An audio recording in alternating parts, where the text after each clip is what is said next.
Rhodri. Is there anything that Lionel Messi is better than you at? It's opinions. I respect your opinions. Maybe in your opinion Messi is better than me, but in my mind I'm better than him. I do it again. Add it up, bankroll, euro, peso, add it up. I'm just doing me, everything is on me, or you matter what. Add it up, bankroll, euro, peso, add it up. I'm just doing me, everything is on me, or you matter what. Told her if it's all me, everything is on me, gon' back it up. Matter what. Told you I'ma do me, why you hating on me? It's not adding up. I do roll like a Mack truck, country heart, I'ma cop a farm and go act up. Lot of scars, I was cold-hearted, now I'm back up. Keep it real, I do this once a month, I don't rap much. I just hit the money and go stack up. Only buy Carhartt cards and get tatted up. All that other bull, it don't matter much. You only climb me, I put the ladders up. No fault, I done doubled up on the workload. I think I fell in love with the bankroll. Pray up, get money, then we lay low. Add it up, bankroll, euro, peso, add it up. I'm just doing me, everything is on me, or you matter what. Add it up,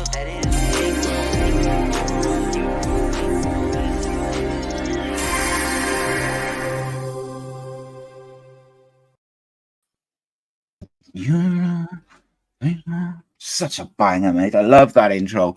Yes, guys, I'm Si. Welcome to Rhodri Giggs on Football. It is Friday night. Club football is back. So we are going to have a little look at the Premier League. We're going to talk a little bit of Championship. We're going to be in and out, previewing the weekend. It is the most brutally honest football show in the world. I stand by that sentence every single time. But it also includes a bit of top-class analysis and more.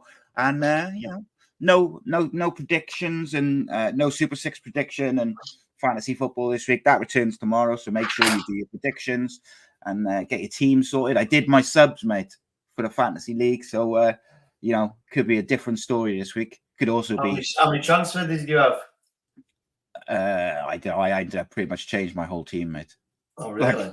I hadn't logged into it since the start of the season, so yeah, there was loads of players in there who were like out and injured and suspended, and it was just it's a wasteland. But as I said to you before, mate, fantasy football, I always seem to do quite badly, so I'm not anticipating a massive uptake. But let's have a look, innit?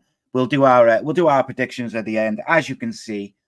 And you can hear, I am joined as ever by ex-Salford City winger, ex-Bangor City, Aberystwyth Town, and of course, the title-winning Mosley team. It is Mr. Rhodri Giggs. How the devil are you, my friend? You always miss one, don't you? FC United. Got to leave one off, so you bring it up. It was just like... I'm sure there's a few others as well you missed, but... Yeah, well, mate, in fairness, if I listed them all, we could be for a while, isn't it? He's like, what's that mean? What's that? You right? Yeah, I'm good, mate. Right? Very, very good. Like I gotta say, like last week, I was it was a hard week. I was feeling really shitty, and I was everything was just becoming a bit on top. And then this week, I've been so busy, and kind of everything has clicked into place a little bit. And I got some stuff going on and stuff to announce next week and some exciting times. And then on top of all that, something else just fell into my lap about 20 minutes ago, which I've been trying to sort out for a while, which was a nice little bonus. So it's just one of them, got to ride the highs and the lows, mate. This time next week, I will be hosting an evening with Darren Pearce at the Rum and Tavern. I believe there's still a couple of tickets left. So if you do want to come along, in Cardiff, it's only £5 a ticket for this one, so get involved. The link is in the description below. Please do come join us. It's going to be a cracking night. Next Wednesday for the Cardiff City fan show live from the Rum and Tavern, we have a special guest joining us to make a big announcement around the 15th of December. So exciting times, lots going on. If you're a Cardiff City fan living in Cardiff. We've got some real fun events coming up to Christmas, and I'm excited by it, and it's going to be fun. But unfortunately, you're not going to be at any of them because you're not coming down to Cardiff by that time, which is a bit gutting. I was hoping you might make the 15th, but such is life, mate, isn't it? Such is life. We don't break up till the 22nd, and then that's late, isn't it? Yeah, but we don't go back to the 8th, so get like 16 days. So yeah, part-time, isn't it? 8th of January going back. Jesus Christ, what is the world? So, mate, obviously we're going to kind of focus on club football coming back, but I do want to touch on. You came on with me on Monday where we did I had a load of different Welsh fans on, and we talked about the Turkey game was coming. How did you think Wales performed against Turkey? Yeah, this is okay. It's just I think it's weird these games, aren't they? There's a lot of things that can happen, but usually what's predicted happens. We end up going into the playoffs. Croatia win, and obviously Turkey go through. But yeah, it was unlucky really. Played well, but really not well enough to win, and probably a draw was a fair result in the end. So. But like we said, talked on Monday, the damage was done against Armenia at home, wasn't it? So yeah, the way they defended against Armenia was awful, and I thought they rectified that. And I thought overall, they were really good. I was really impressed actually by. We didn't create a load of chances against Turkey, but there's also a reason Turkey won the group. They got a lot of really good young players themselves. They've got a few, really experienced heads in there. But I think what happens, sorry to interrupt me, I think what happens with teams like they had a bad 4 years, Turkey, haven't they? I didn't qualify. Yeah. And, so there's probably a mix-up. Some players have gone and the young players have come in and they've ended up winning the group and doing really well. So, yeah, it's really you should be qualifying from that group. But like I say, you win the game against Armenia at home, and it's a different story. Yeah, it was the start. I stand by what I said the other day. It was the start of the campaign kind of put us in a very difficult position to go about qualifying because we were always kind of chasing. Two players who did really impress me was Jordan James and Ethan Ampadu in the middle of midfield. I thought for two, a 19-year-old and a 22-year-old or whatever, like. Not just the way they played, the aggression and the legs, but the want in the ball, like, and taking responsibility for dictating the play. And like there was one point towards the end of the game, Ethan Ampadu was in the box for like a corner. The ball broke back all the way to Danny Ward, and Ethan Ampadu sprinted from the box to the halfway line to pick it up in the centre back position to then go again, rather than hanging around in the box waiting for a long ball. He took responsibility, and I just thought the pair of them in the middle of the park were very good. The lad from Luton, I forget his name, the one who had the heart problems at the end of last season. What's his name? 𝒘a𝒘𝒘. Yeah. I thought, Reese has just said in the comments there, I thought he was a bit of an improvement on Mepham. I thought they just looked a bit more solid at the back, Wales did.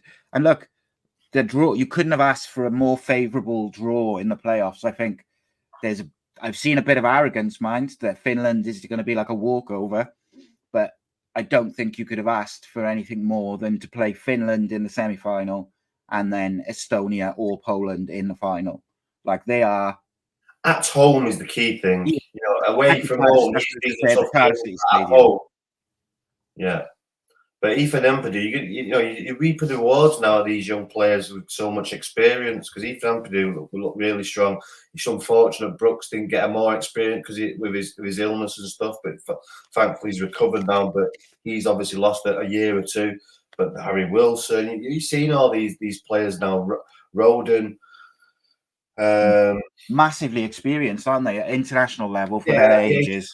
22 now. They've got 3 or 4 years under the belt, and you're going to reap the rewards of that. But even Jordan James, he's getting experience now, but he's going to be a good player in the future as well. But Well, interestingly, I did a video the other day of 5 players that I think Cardiff should go after in January, or certainly have a look at. And Jordan James was on that list because he wasn't playing for Birmingham. I just think he's shown what he can do at international level. It's a no-brainer. If you can sign him for like $1 million or 2, go get him, because he's exactly the sort of player which would improve to the team and the squad. But since Rooney's come in, he's been starting for Birmingham. So I'm not sure if he, you know, a couple of weeks ago, he probably would have been available. Would he be now? I don't know. But it's certainly That's so much more though, kind of 2 home games. No, absolutely, mate. Like, to have 2 home games in a playoff, I think no matter who you're playing, you're gonna, you know, fancy your chances in a one-off game at home. I didn't fancy Ukraine. I didn't fancy Poland, but in a final at Cardiff, I would fancy us. Yeah, and look, I think I have seen a bit of arrogance there, like thinking that Finland is a foregone conclusion. It's just you're just saying if obviously you can't get through these and you can't look past these because it's still an international side, but home game against Finland, you would still expect us to go on and win it. You know, Pukki is their centre forward. Yeah. You know, come on. Don't get me wrong. He's no mug. He's a very good goal scorer, but he's not quick. He's aging. He's like 34 or something like that. And do your job. Yeah, he's not going to get a look in. So, I agree with. And I think actually, because obviously the playoff games are not till March, are they? March. Yeah. So I think what they need to do is, whether he goes to Cardiff or elsewhere, from a Welsh point of view, 𝒂i𝐭y has got to go somewhere to play, because we looked much better with Brennan Johnson in the side, but that's because Brennan Johnson has been playing regular football for Spurs. I think he would help some teams down there as well. You know, a Luton, Burnley. Don't think he's the type of Burnley player now.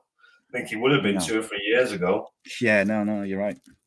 But Luton, obviously Bournemouth, and where he's at. So there's 2 or 3 clubs that he could end up at. Oh, he could end up at Cardiff. Yeah, I think there's a relatively good chance that they end up at Cardiff. Like, I know he was very close to going in the summer, but his replacement, the deal fell through. It's whether Cardiff go back in for him. The manager was talking about him yesterday, like quite openly.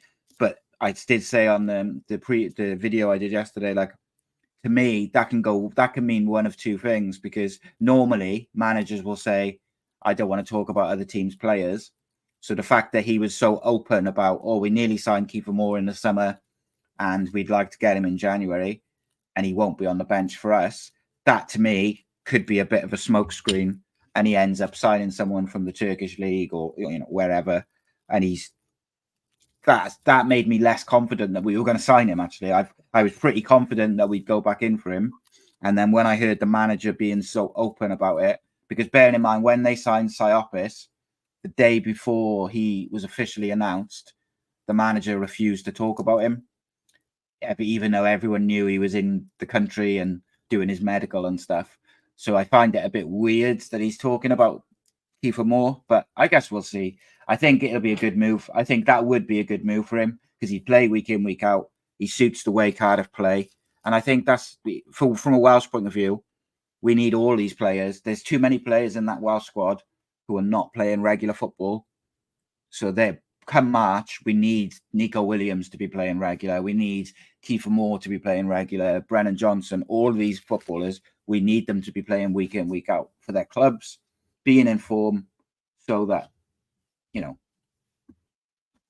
we can give it the best shot.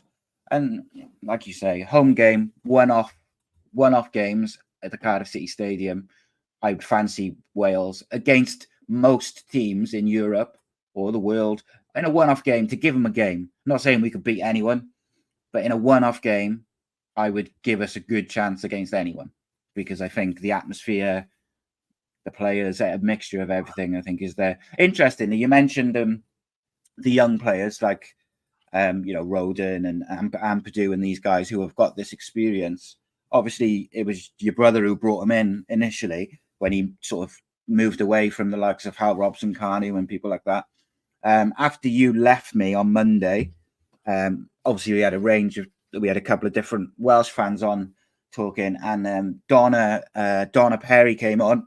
And she was very openly, bluntly saying Page out, Giggs in, which was kind of interesting because obviously he didn't finish the Welsh job how he would have wanted. He qualified but didn't get to lead them there.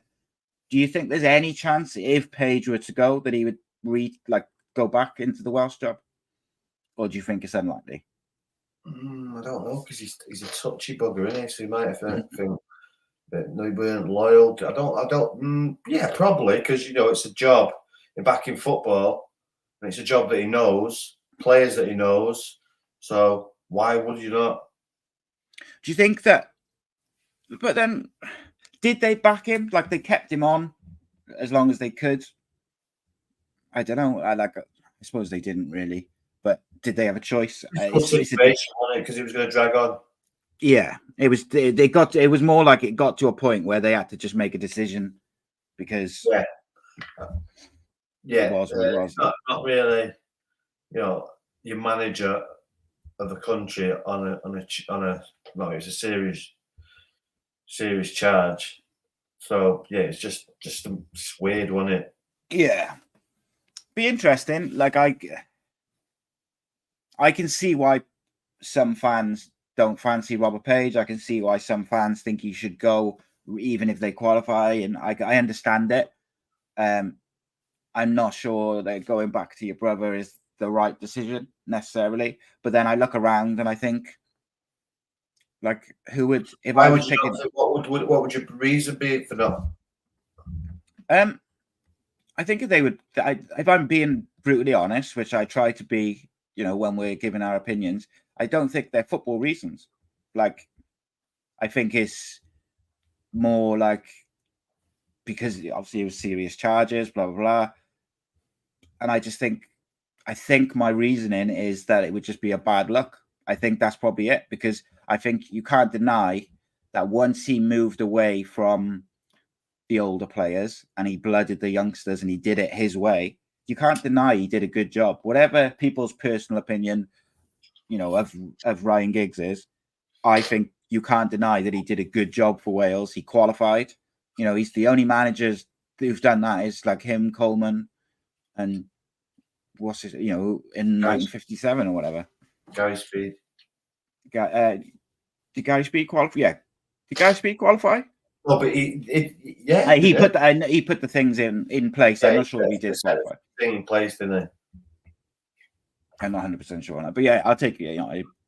But you get what I mean. It's a small group of managers who have led Wales to qualification, and I think the other reason, which Reese has kind of just put in, so like I said, my reasons are probably non-football reasons. The other reason, which is probably the main reason, is I think it would split the fan base.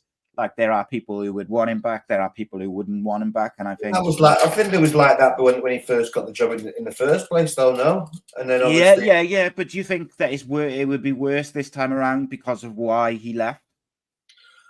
Yes, like the world is a touchy place, isn't it, when it comes to yes, it is. You've got to understand that it was, in this, they say it's innocent till proved guilty. It's not. It's guilty till proved innocent. Well, it didn't come to that. So it's a tricky one, isn't it?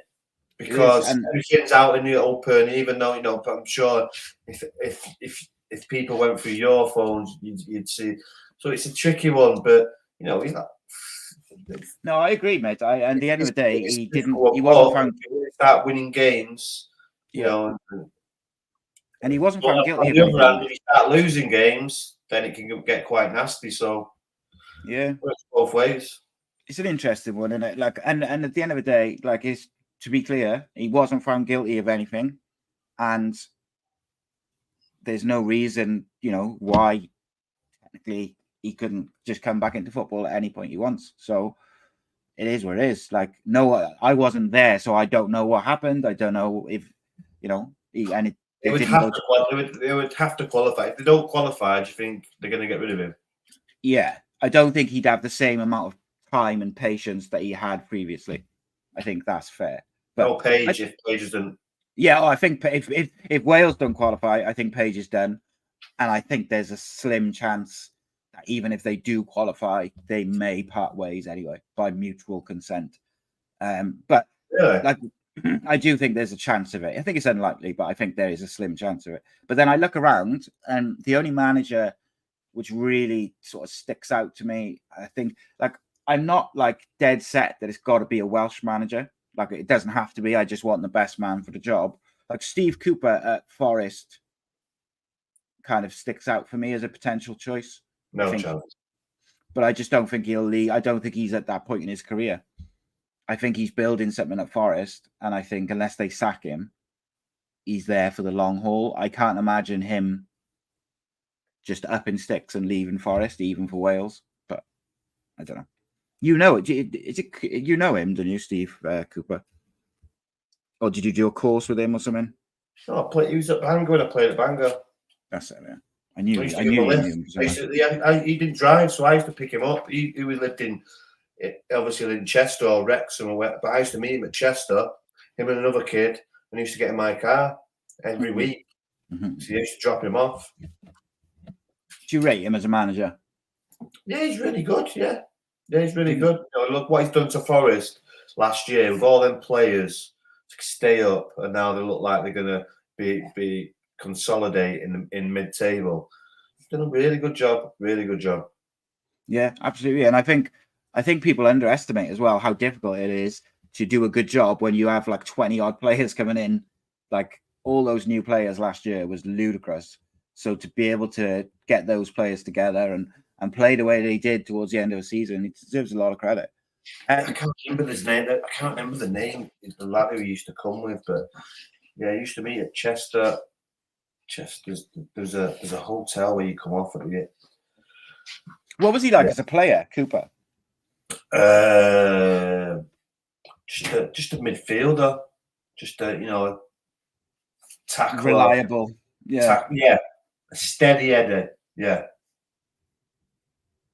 Interesting.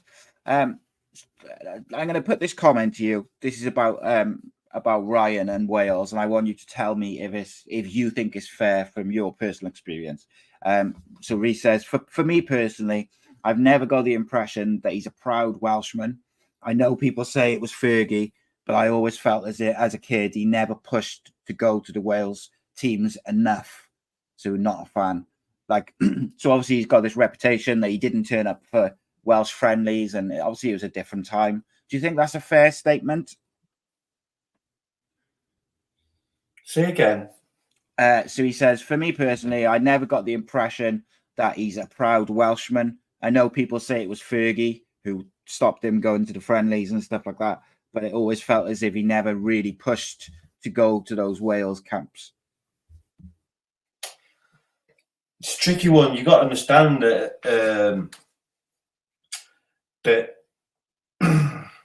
he was in such a dominating team with United, and then you would go to Wales and obviously be not so dominating and get beat, blah, blah, blah. But he was very influenced by the manager, where he should have been a bit more stronger and said, you know what, no, I'm going. But that's obviously down to him being not a proud Welshman. But yeah, that's totally inaccurate because we're both the same. So yeah, if he's like me, we're both the same. So no, it's just that he should have been more stood up to him more and said, but not winning made it easier. Thinking, going to struggle this week. So Mr. Friendlies. Yeah, but he could have, if he was more invested, then he could have been a better. But yeah, it's a difficult one. But not being a proud Welshman, no, that's totally inaccurate. Yeah. So the thing I think, he's a reserved character. The camera sees a reserved character. If he was himself, then you'd see a totally different person. Yeah, he's so guarded with the camera. You'll see it every now and again himself, but you just get this roll. So, but he's not really like that. But obviously, because it's the cameras and it's so. Well, he never used to do the interviews when he was first come through. Fergie wouldn't let him do interviews like media, would he? He was young then. He was young then. He was just trying to concentrate on his football, and it was the right thing to do. Yeah, of course. But what I mean is the reason he's like probably so guarded about the media and the cameras and stuff like that is because he was brought up as a teenager into the first team to be that way, and he was coached and taught to be that way around the media and like you say, I'm sure he's very different away from the cameras. But I don't know. I find it to me, it's easy with hindsight to say he should have stood up to Fergie. But like Fergie, correct me if I'm wrong, but I get the impression that they was very much like a father-son type relationship. Absolutely, whereby I had a lot of respect that's why for I'm him. saying he had a lot of influence over him, because it was that kind of relationship. You know, Fab was gone. He was gone when Ryan was like 14, 15. So that's when the relationship with them started. And obviously he would have seen that and took him under his wing, which he did. So, yeah, and it was, sometimes he was injured. He had hamstring problems early on in his career. He totally changed his run. If you see it, like 10, 11 years into his career, he stopped sprinting and started striding. So it was, but 20, I reckon another 15, 20 games he should have played at least. He started playing when he was 17. He only got to 50, 60 games. Yeah, that's mad, isn't it? Like when you think Chris Gunter's got 100 caps. And he's probably played 500, 600 league games, and Ryan played 960 odd. That's what I mean. So it's a difficult one. On one hand, I can understand it. But then he retired too early for me as well. That I would never retire from. But then I'd never retire from international football. Did he retire too early? I reckon he did. But these are all decisions that he's got to live with, and because he chose them. Yeah. Yeah, and then this is it. That's where we're different. I would have never retired from Wales. I would have never done that. But then I think to myself, well, wait a minute. If I'm in a winning team, and I'm, it's affecting me playing in that winning team, and if I go there when he don't want me to go there, then it's going to put me in a tricky decision. Knowing myself, then I'd probably go, nah, fuck you. I'm going to play for my country. In a bit. That's what I would probably do. But then I would probably wouldn't be there for as long as Ryan was. Because I would be like, nah. So who knows? Who knows? It's always, and of course, as with anything, it's hypotheticals. If this was it's easy with hindsight as well. And answer Reese's question, but not about that's totally inaccurate. Yeah. But it is what it is, isn't it? Right. Let's have a look towards the weekend, mate. Just to finish off, before we do our predictions and stuff like that. We'll have a wee look at the championship this weekend, because championship is always exciting, mate. Some big games in the Premier League this weekend, but I want to just have a quick look in the championship. Leeds are currently beating Rotherham 1-0 away, which is Rotherham were got two Leeds fans in my work. That what absolutely rip. Mate, did you just reminded me the last time Leeds played on Friday. You said they were playing Leicester, and you were praying that Leicester absolutely spanked them. And Leeds. It was the other way around, wasn't it? Yeah. So Cardiff are away at Preston tomorrow, 3:00 kickoff. That's going to be an interesting game. Preston are 5th. They've they sort of stumbled a little bit, but they've won the last couple. International break means that everything almost starts again. It's like a fresh start. Cardiff in 9th. I've had a good run of it the last couple of sort of between the last couple of international breaks. How do you see that game going? Do you think Cardiff can get anything away there? Because Preston, they're up in 5th for a reason. They've been pretty consistent. But Cardiff are up there, so it's all about perform. They perform, they can get a good result. It'll be a good game up there because, like I say, Preston have started well. I'd like Cardiff have been really good away against some of the top. When I look at it, they lost to Leicester away, but probably should have got at least a draw. The Ipswich game was close. Leeds, they were 2-0 up and should have probably held on, but drew. Southampton's next week. Preston, Sunderland, they beat away. So these games where they've played those sort of informed teams or the top teams away, Cardiff have managed those games pretty well. So I'd like to think that, they could get something. I'd take a draw now, but it'll be interesting because, like I say, with the international break, you're almost starting again. It's just trying to get a run together. Some other notable games in the Championship. You've got Bristol City at Middlesbrough. I think that'll be quite a good one. Birmingham City at Sheffield Wednesday is an interesting one to me, because Sheffield Wednesday are rooted to the bottom of the table. I've only won one game all season. If Rooney's going to pick up his first win, should be tomorrow, should it not? Who are they playing, did he say? Sheffield Wednesday, who've only won one. You would think so, wouldn't you? But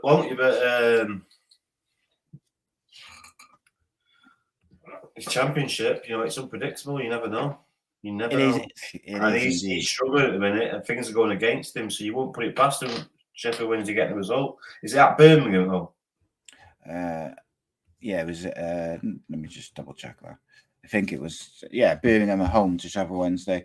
So the interesting thing with it is Birmingham have been bitten on the arse a bit lately, where they've actually played quite well, and then they've conceded late goals, which have kind of finished them off. So they conceded 2 late ones against Sunderland to lose 3-1 after being, it was 1-1 for a long period. The game before that, they were 2-0 up and ended up 2-0, 2-2.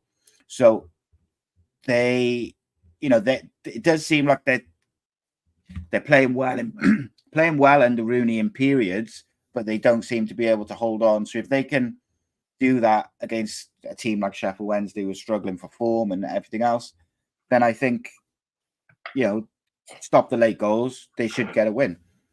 Jordan James in the middle of the park, Dreamer on the left. He's brought in a lot of the players who he's brought into the starting lineup, like Jordan James and Cody Drama, Bacuna, Burke. They were at Stansfield. They were all on the bench and not getting much game time before he came in.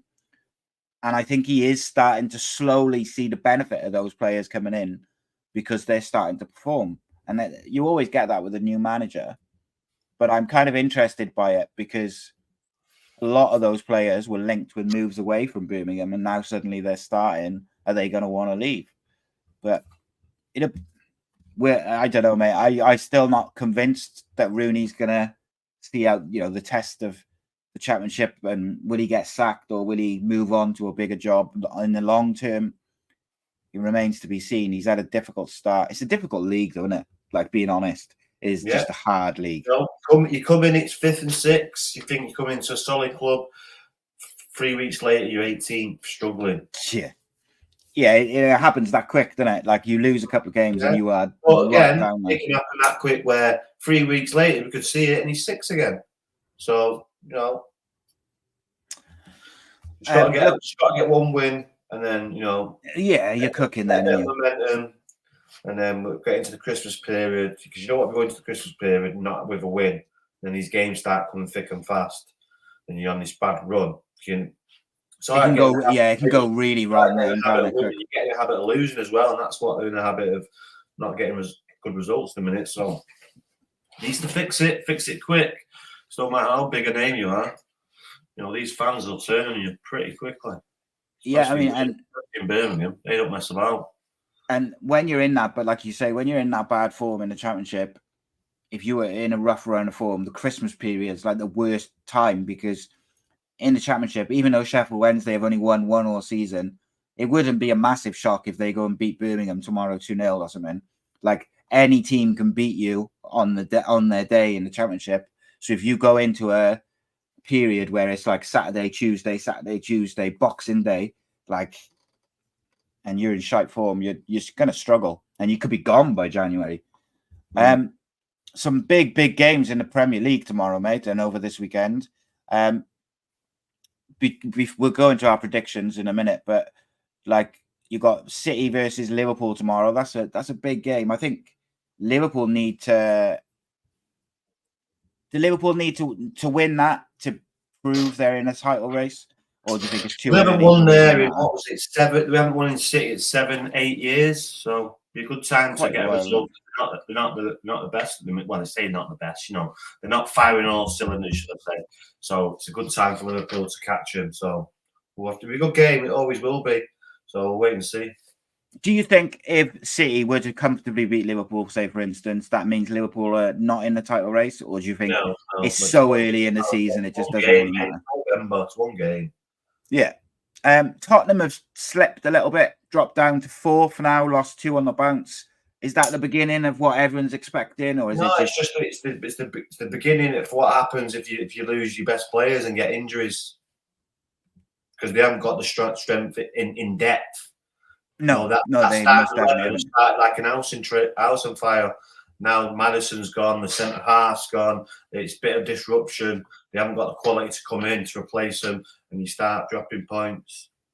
This is where City have benefited with the streets ahead, aren't they? Yeah. Same with Chelsea, same with Arsenal. They've got that little bit better quality on the bench.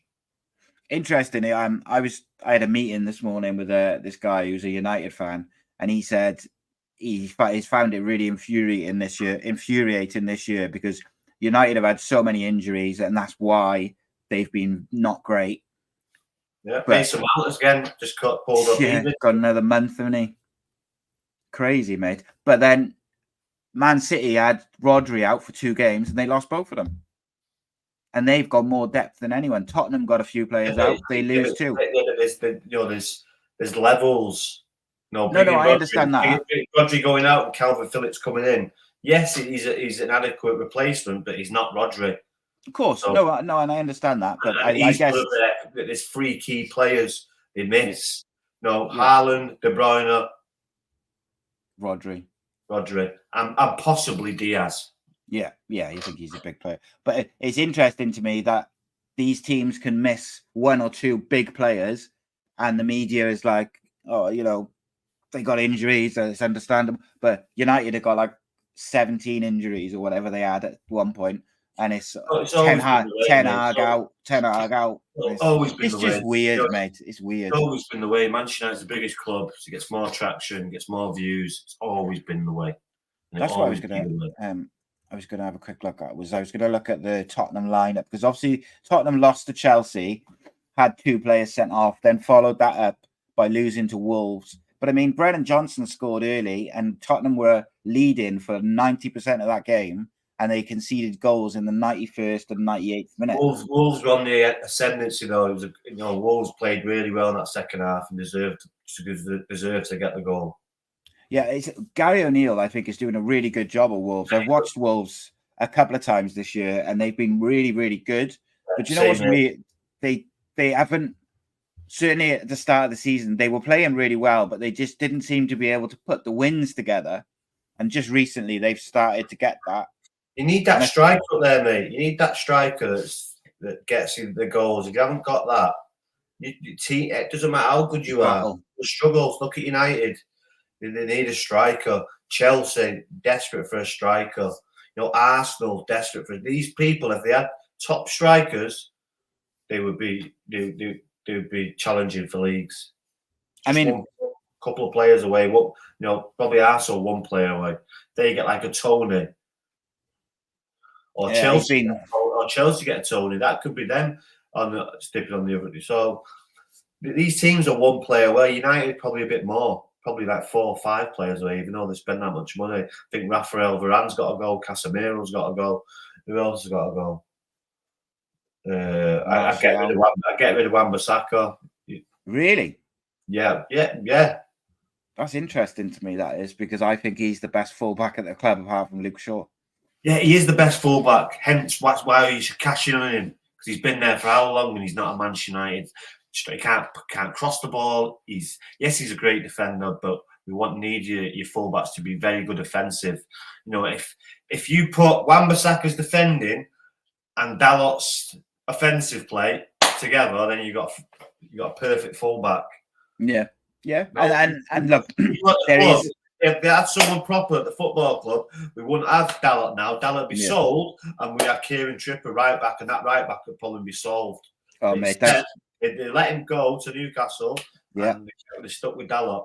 So that was absolutely a mind-boggling decision to give Dalot a new contract and not go for Trippier. Me and you were talking personally. I know you do. Man United. He's a Manchester United fan. Yeah. So. Well, me and you talked off camera about Trippier. Like, it was pretty. We had both heard that it was pretty much done. And then then suddenly out of the blue, they gave Dalla a new contract, and it was like, what are they doing? But yeah, that's why they need a director of football. Question from Reese says, do you think Aaron Ramsdale leaves Arsenal in January? I think he's got to go. I don't know. He's playing Saturday. He could have a blind Saturday. Then he's got the #1 shirt. But Southgate has said if he doesn't play, back here. But maybe Darted doesn't fancy him. He's had 5 relegations or 3 relegation, whatever it is. So he maybe not fancy him and think, right, I've got a bit. I'm upgraded now. Let's cash in. He did cost them last year, mate. 35 million. Let's cash in.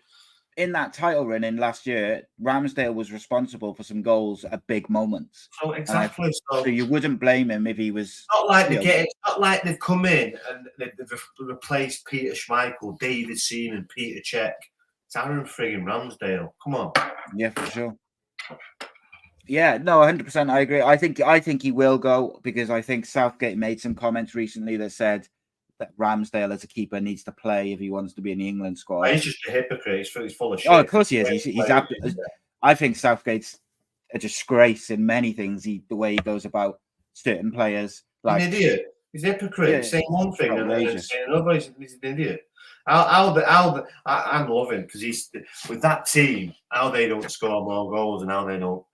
Them last 2 games was a disgrace. Did they draw with Macedonia the other day? Drew with North Macedonia after beating 7-0 at home. Jesus Christ. And then they beat Malta 2-0, but were 1-0 after that 1-0 was an own goal. And then they got a goal late on by Kane. But yeah, Malta at home. So North Macedonia draw. That's shocking, that is. Right, before we do our predictions. 𝒍a𝐵𝒕𝒃, North Macedonia, so they're no more to 𝒍a𝐵𝒕𝒃. Yeah, come on. Should be tearing these teams apart, going for the throat and just tearing them apart. But how can you when you're starting people like Jordan Henderson? Oh, that's what you just reminded me of Jordan Henderson. I wanted to ask you, I know it's a bit of a touchy subject, but did you see the comments from that? I forget his name, the footballer. He's the only out gay footballer in world football or UK football. I apologize, I cannot remember his name, but he was very critical of Jordan Henderson. He basically said when he came out last year or whenever it was, Jordan Henderson personally contacted him, said, we're all behind you, we support you, blah, blah, blah. And then he said he feels let down because Jordan Henderson has gone to Saudi Arabia to play his football. Right, this is what I would say to this. Yes, can he not support you and then support the #1 thing is his family? And make them secure for the rest of life and their kids' and their kids' kids. Can that not be in his fault? Can he do both things? Can both things be true? Pardon? I said, can he do both? Like, can both things be true at the same time? Well, what's the problem with a man earning a living? Yes, it's a very good living where he's earning in Liverpool. But so what if he wants to choose to go over there? He can choose to go over there. I don't see this issue with this Jordan Henderson thing. So he was back in LBG. That's good. What? Because he goes over there, or he's totally against it now? Because they've got. If you go to somewhere else, you respect their laws and respect their culture. This is the problem in our country. People don't respect our culture, and they come here and come here and expect us to respect theirs. But when they don't do it here, it's frustrating. But yeah, I don't see the point. I don't see the issue with it. It doesn't matter. He supports you. He took his time to support you and give you his time. What? Because he goes to play for another team. He's got nothing to do. He's a footballer. Yeah. He's looking at good wages, and he's going to support his family, make his family very, very secure. His kids, and so on.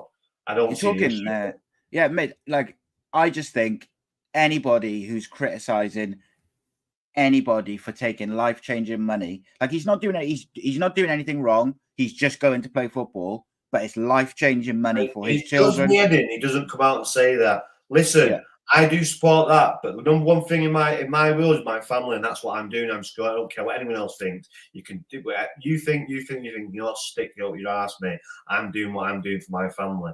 Yes, it's not a strong league as the Premier League, but guess what? I'm getting paid. I'm getting paid very, very well. So, yeah. Yeah, and they're all hypocrites, mate, because they'd all take the money themselves. Correct. Like all these, I don't necessarily mean that guy, because I would assume he probably wouldn't, but the generally speaking. Saudi Arabia, all of a sudden tomorrow, okay, we abolished the game. Gays are welcome. Well, we love gays. Get that football. Do you want to come and be a coach in Saudi Arabia for 5 million a year? Will you turn it down? No, you wouldn't. Yeah. I won't. So at 5, me and Rhodri are going to do our predictions. We're going to finish up. Then I will be back to do the Cardiff City versus Preston preview. It's a lot of 50-50 games this week. It is. It's a difficult one, isn't it? So first game up, Newcastle at home to Chelsea. I have gone with 1-3 to Chelsea. I have gone 2-1 to Newcastle. Oh, there straight away. There's a difference. Interesting. Nottingham Forest at home to Brighton. I've gone 2-1 Forest. Same, 2-1 Forest. So I'm going to go 2-1 Brighton. Oh, is it? Interesting. Burnley at home to West Ham. I went 2-1 West Ham. I've gone 1-0 Burnley. So this week we are going to be our opposite ends of the spectrum, regardless. Brentford 2, Arsenal 2 is what I've gone. Are you taking the piss here now? Other way. Yeah, well, there you go. I'm going to go 1-1. So I've gone 2-2. Spurs Villa, I've gone 2-2 as well.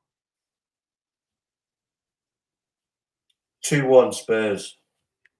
And then finally, Manchester United away at Everton. It's going to be a very tricky game for United. They got more injuries, but I think Ten Hag is starting to find his mojo again. And I've gone 2-1 United.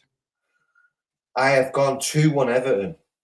Interesting. Everton always struggled there. They've got the tails behind them. There'll be a lot of banners. It'll be lively there. Always difficult place to go. It's one of them old grounds. They're right on top of you. I think they'll struggle there Sunday. I hope if they win, then happy days. But I've got 2-1 Everton. I find that fascinating because 2-1s there, isn't there? Say again. I've got 3-2. I've got 1-2, 1-2, 3, 4 2-1s. Yeah, they're all quite close ones, aren't they? This week though, like my thing, I feel like Ten Hag is starting to get his groove a bit and starting to find a little bit of rhythm. That I think the players look like they're playing for him as well. However, Everton are in good form. I know they've got the points deduction, which and that's how they react to that. I think is a big thing. Like if those players, and I think it'll galvanize them as a club, as a team, as a squad, particularly the playing squad. But there's always a possibility that they could suffer a bit of negativity from it. There's going to be massive protests at that game from the crowd due to the points deduction. They've already kind of made that very clear. It's interesting to me though, mate, because it's very rare that you'll predict against United, even when they were, have been struggling. You tend to still lean towards them, understandably I've just thought this all week, so we can't go against what I think all week now. I think it's just getting very difficult. The news that Everton have had. So yeah, it's always difficult there. I've never really. The only time I've really gone there, I actually was there at Goodison as well when we won the league. David Beckham got a free kick in 2003, but. Been there a couple of times, but every time I've watched it recently at Goodison Park, watching it at home, so we've always struggled there. So,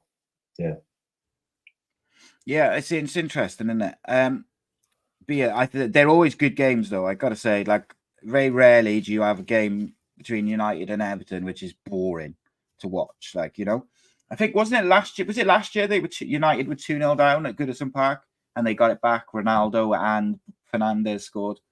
I'm sure it was last year they were 2-0 down. But yeah, it's always a good game, good atmosphere, proper like old school traditional atmosphere there. So it should be good. Could be the last. When do they go into their new stadium? Is it next year? I think it'll be next year, yeah. So this will be the last, unless they get drawn in the FA Cup, be the last United Everton game at Goodison Park. historic. Yeah, it's like I say, it's an old ground. It's one of them old grounds where you can be like, what's the word? Are you like close to the pitch there? You can you're close to the pitch. You can behind a post, like you're posting in your view. Oh, is it? Them ones, old ones, yeah. Is it Gladys Road? Is that? Am I thinking of it the right? Gladys Road, yeah, 𝒂i𝐭y. Yeah, it's actually one of the grounds that I would have liked to have done, and I haven't. And obviously, I would assume they're going to knock it down once they go into the new stadium, which means I probably will never do it. But yeah, it's some big games this week in the Championship and the Premier League. Is there Champions League next week? I think there is, isn't there? Yeah, I think. Is it? Is it, or is it go? Let's have a look. Fixtures. Tuesday. Yes, Champions League. So you got Paris Saint-Germain versus Newcastle, Milan, Dortmund, City versus Leipzig, and then United are away at Galatasaray. 5:45 kickoff on Wednesday, just before the Cardiff City fan show. Oh, so it's early kickoff, United. Wednesday, is it? Yeah, 5:45 kickoff. Galatasaray. Sweet. All right, mate. Nice one, mate. Appreciate your time. Have a good weekend, and I'm sure I'll speak to you over the weekend, and I'll speak to that person who we were on about earlier, and get back to you with some dates and all that sort of stuff. In a bit, mother.